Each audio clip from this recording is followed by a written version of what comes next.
morning, everybody. I'm thrilled to be presenting this session today.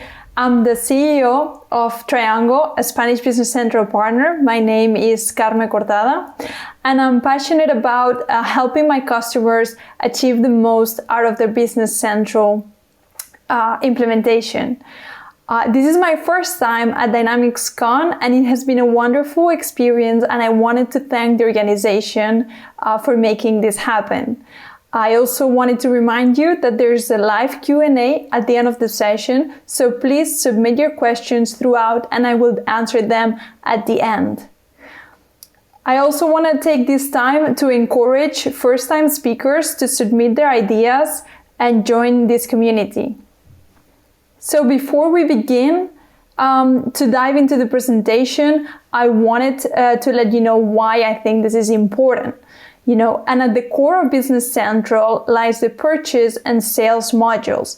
And at the end of those business flows, usually it's where we exchange information with our customers or vendors, where usually we need to implement part of their business logic into our systems. In order to offer a good customer experience and smooth supply chain, we need to make sure these exchange points are flawless and productive. I gotta say that before the enhanced email functionality, even though there were some nice functions, overall it was lagging behind the technology and it felt patchy. So I was really happy when this functionality came, and me and my team have dived into to give you some insights. So today I structured the content of my presentation with two parts. First, we will begin by diving in the enhanced email functionality, such as, what does it do? How do you set it up? And most importantly, having a deep dive at the technical perspective. And the second part of the presentation, we want to make sure that, we put everything together to make the most out of the email experience. And we will look at other related features that also enhance the email experience, how it all comes together to create the email content, and what sending options do we have. Please remember that at the end of the session, there will be a live Q&A and that you can submit your questions throughout the session. Let's dive in now. Let's have a look at what's new. Most of us are aware of the new functionality, but I still wanted to make sure that we're on the same page. So, first of all, let's review what we can do. We can send emails from more than one email account. And really, this is the best part. This is what we were waiting for. And to do so, to set this up, we have a wonderful wizard that makes things very easy for us, and where we can select either we want to send an email using the user that's performing the action in Business Central, or we need to use a shared email inbox. And just in case we're not using Exchange Online, we also have an SMTP functionality similar to the one that there was before. Not only can we assign different emails accounts, but we can also say for which business scenarios we should use each of those accounts. What I mean here is that we can say for the sales order, I want to use a shared email such as orders@mycompany.com, but when I send a sales quote, I want to send it from my own email. Aside from that, there's all the functionality you could expect from a complete email functionality, such as we can review the log emails that we've sent through. We can reopen them, edit them. We can see the draft. We can see if an email didn't get sent through. And finally, something I was also looking forward to, we can attach more than one document per email. The setup of the functionality is pretty straightforward, but I still wanted to mention some points. First of all, an admin should perform this setup, and that administration should have a permission set that's new, and it's called email setup. Second, and that makes sense, external users such as delegated admins or customer external accountants cannot use this functionality. If you automatically update it from an old SMTP, you will see that it's smooth and that connector has updated with the new functionality. So you will see that if you were using the previous functionality, this one will be automatically upgraded, and and then you can start using the new connectors without having to do anything. But keep in mind that you should, if you make any changes, you should do it in the new setup, because the old page will be removed. There are no hybrid scenarios, meaning that if you use Business Central Online, you should use Exchange Online. It cannot be connected to Outlook server, to Exchange server. If you are using Business Central on-prem, you need to register your app in the Azure portal to be able to authenticate using the new protocols. And finally, if you've noticed and you wanted to use the new functionality that was released at the same time called field monitoring, it's a prerequisite that you set up first the email functionality. So that's a wrap on the setup. Even though I'm not in the technical role, I think it's fun, if you love Business Central, to understand what's happening behind the scenes. I prepared this with the help of my technical colleagues, so I'm being brave for being the first time that I'm speaking at DynamicsCon and attempting a technical slide. I hope you like it. In this diagram, what can we see? What we're trying to understand here is what happens when a user clicks on the email action, for example, on a posted invoice. We will jump directly what happens when we start the function send email directly. This function checks the table report selection to find out which is the report we should be using. In this case, it uses a field called report usage to find what's the number of this report. Finally, together with the email file and email file internal, it gathers all the information using the document mailing code unit and inserts the content of the email into a table called email item. This table includes information such as the attached document, the subject, the body, and the recipients. So from here, it's where we start noticing the first differences. So far, this functionality works the same in this version as it did in previous versions. With the code unit mail management, before it was responsible for opening the dialog, gathering the information from the email item and sending that information. And it was also looking whether it had to be sent using the mail code unit, so the old mail code unit, or the 400 SMTP mail code unit. And this was the end of the functionality. Now let's have a look at what's new. So the code unit mail management is still there, but now it's being used to check whether we have the new email functionality active. Okay? If we do have it active, then what it does is it transfers the content from the email table into a new code unit 8904 called email message. This is one of the most important new code units in this functionality. This email message code unit becomes the storage and also looks at what scenario and connector we need to use. If an email account was associated with that scenario, it will send it. And if there's no email account associated with that scenario, it will look at the default email account. The next step is to call the email code unit 8901, and this one is now in charge of opening the editor or sending the email. So these last two code units that I mentioned, email message and email, are the ones we would most likely use if we want to extend this functionality. For example, if we wanted to create an email based on a new scenario, we could even overwrite a connector and a scenario assigned on the standard functionality. And finally, we have the email implementation code unit that basically selects what extension it needs to use from the 3 available at the extensions management page.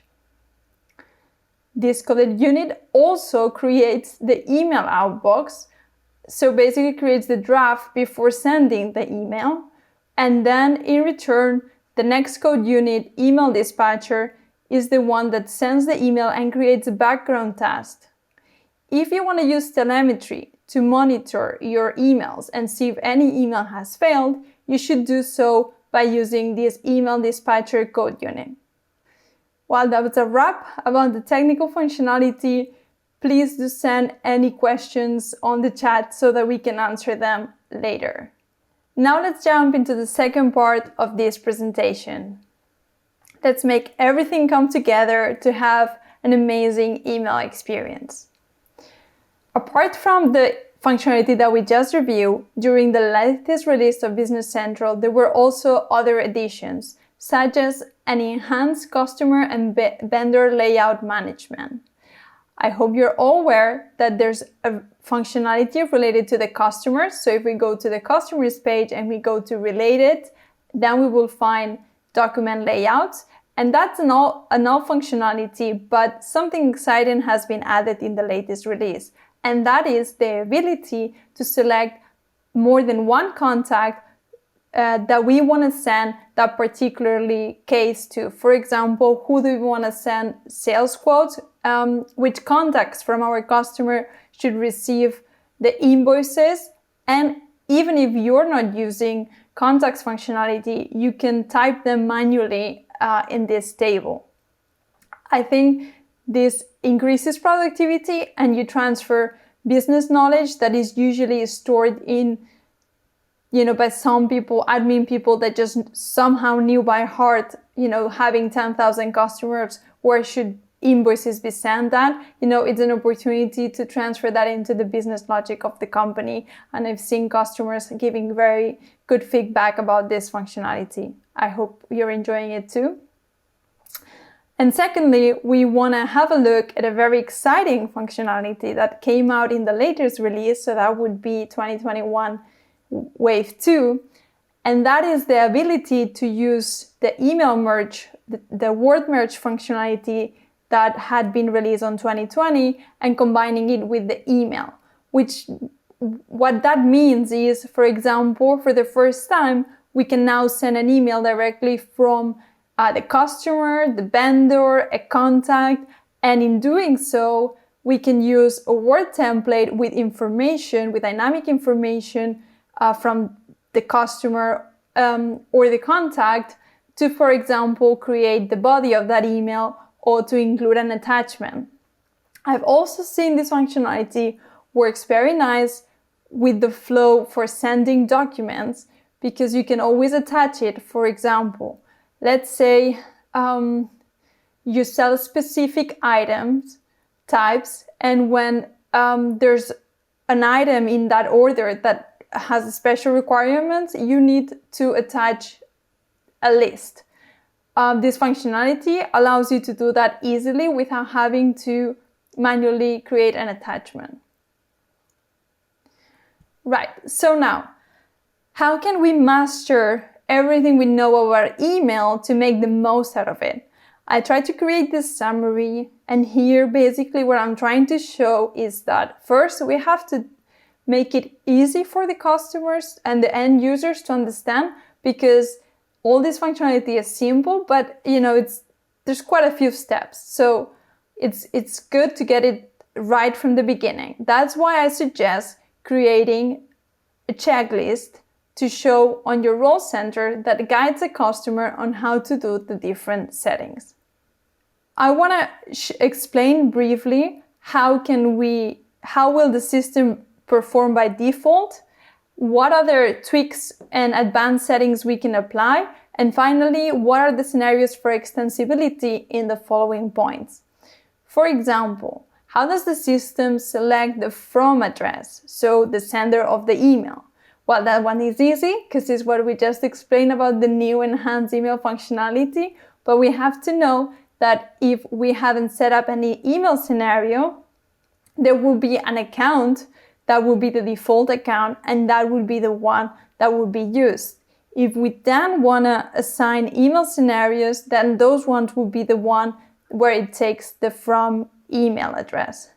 How can we extend this? Well, we can create more scenarios. For example, we've recently created a scenario for sending posted sales shipments. I'm not sure why that functionality is not yet in the product, but it's quite recurring. Our customers, for example, want to send an update when their order has been, when the picked inventory pick has been posted, or when the shipment has left their warehouse. We've nicely implemented this using the extensibility that we talked before, and it was a good experience, so I recommend you try it. Second of all, the body of the email. So by default, if you don't do any setup, it's going to be blank. And then you can type your email with the nice editing functions that have been added. But if we want to be more productive, we should probably at least set a template for sending sales quote so that the body of our email is always the same and we don't have to copy paste from a Word or from our previous Outlook. Even if you want to go further and you have certain customer requirements, you can go into the customer card, related table document layouts, and select a different body email layout for a specific business case, such as sales order, sales quote, invoices, etc. And we can always, since now we can also extend reports without having to duplicate them, we can extend the standard layout by adding extra fields that you need and making your life easy to customize those email templates. The attachment works similarly. By default, it looks at the report selection table, but this time, if there's no value, we'll give an error, so it is important to have a value there. And furthermore, similarly to my point above, we can specify a different layout for a specific customer or vendor on their related tables, and we can always extend those layouts, either customizing them with Word or doing them with development. And finally, who do we send the email to? Well, if nothing else is set up, it's going to take the email address from the customer card. Now, let's say, and then the rest is what we explained before with the new functionality where we can select different contacts for different documents layouts. So it's all quite simple, but take the time to go through these. Make sure you're using every little step of productivity you can. It ends up making a big difference. And before we end, I did wanted to bring this up. This is coming from an older functionality. I think it was released in 2015, and it's the difference between the post and send, or send. I've seen people getting very confused with this, so I just wanted to try to make it easy for people to understand this. So just in summary, here I put all the documents we can send for sales-related documents and what sending functionalities we have. On the second column, send by email. When you see these actions, that they usually have the word email, and there's like this letter, that looks like a letter, then the email will always open. It doesn't look at any setup of the customer, and the editor window will always open regardless. On the other side, we have in some documents, especially when we have to post documents, the ability to post and send. Well, this functionality, it's actually looking at the sender profile of the customer. So, for example, you can say that a customer would like to receive their documents by email and also a printed copy or just a printed copy, you can specify that on the customer card, and then when you do your posting, you don't have to remember what are the preferences of the customer, and Business Central would do it for you. So those ones are usually associated with the post and send, except on the posted sales invoice, where we have, or obviously it's already posted, but we have the send functionality, which I think it's quite productive because we can apply a filter to the posted sales invoice. For example, all the invoices that were registered today by a certain user, and then apply, select them all in one go and gain productivity instead of sending them one by one. So do try that, please. Well, what can we take away from my session today? Email is a cool functionality. It's finally a very nice functionality that users love.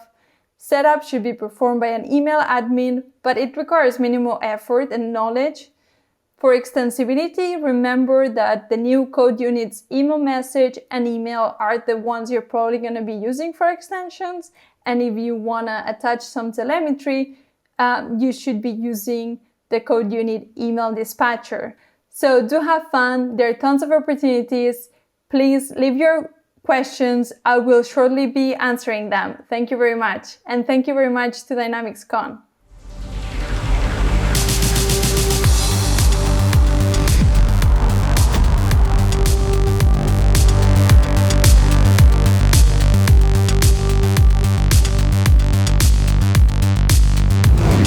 Hello, thank you, Carmen, for your presentation. It was great to listen to you talking about all the new capabilities we can get from the new email functionality.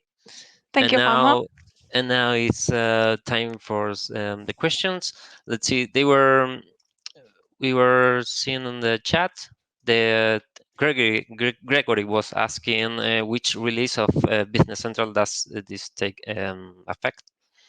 So actually it's already released. It was released in 2020 Wave 2, and it will shortly be default. So everybody must update by, I think, by this release or 2022 Wave 2.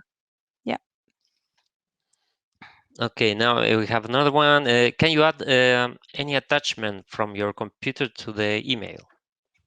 Yes. Yeah, of course. And the new functionality was that now you can attach more than one. So before it was limited to one, but I think now there's still like a size limit that I think I mentioned earlier, but you can attach as many as you want.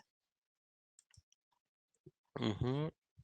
Let's see. It's the attachment limit. It's 100 megabytes. Okay, we have another one. When sending multiple documents from PO, the template in the body repeats for each PO and does not list the POs nicely. How can this be changed? Okay, I'm gonna have to read that one again. So when sending multiple documents from purchase orders, if I got that right, the template in the body repeats for each PO. I haven't seen that happen. Maybe if you can contact me later and send me an example. Yeah, I'm sorry, I haven't noticed that pattern.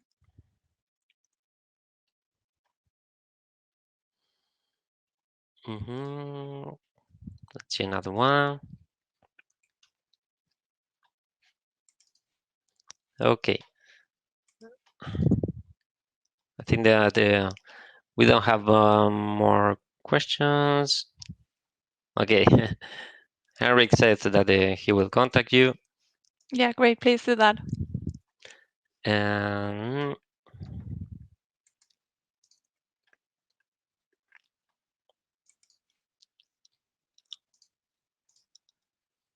Okay. We have another one here. Does it group documents report selection sales in one email? No, it does not. So yeah, it just will only send the document that you set up that on the selection report page, it will only attach that one by default, and you can extend it. But you have to keep in mind, I think, when extending, that the report all have to come from the same table. Otherwise, sometimes it can be more tricky. And I think with that one, I think the word template functionality comes nicely, because when you create the email, let's say it's from the sales order, you would attach by default the order confirmation. But then with the new Word template functionality, you can quickly generate other templates from the same table or from the customer with information, like with a checklist of the things they have to do, and then they can attach it from there without having to to manually attach a file. They can create that report using the Word template. So I think that plays very nicely together. Okay, we have another question from Jeremy. Any tips for what is scenarios people should consider the minimum of being a central tenant should have? Yeah, I mean, all the sales and purchase documents. So definitely the sales quote, sales order, invoices. Those ones I think are the most used, and purchase orders. So those four I think are the ones I see the most. Otherwise, you can always just set one default and you can change it manually. But I think we need to count how many clicks our users have to make. So I would definitely set them all up if possible. Okay, Tim is asking, some customers require invoices to be sent individually and some accept group invoice. Is there a way of automating this? Yeah, well, I think that has more to do with the invoice posting functionality. So there's on the customers, you can set up which customers accept what's called, I believe, automatic invoice. Maybe I'm wrong about that name. And then you can filter by those, and those ones you will do the grouping invoice in the period that you want. And the rest, maybe you want to post them directly from the sales order and then say post and send at the same time. And you can always filter that on your documents list so that so that you don't mix those two customers. Okay, we are running out of time, so sorry for there are some questions that we won't be able to answer. I will carry answering them at the chat. And yeah, this was my first experience at this conference, at any conference really. So I'm very glad for the support you all showed for my session. Thank you so much. And thank you so much, Juanma. Perfect, Carme.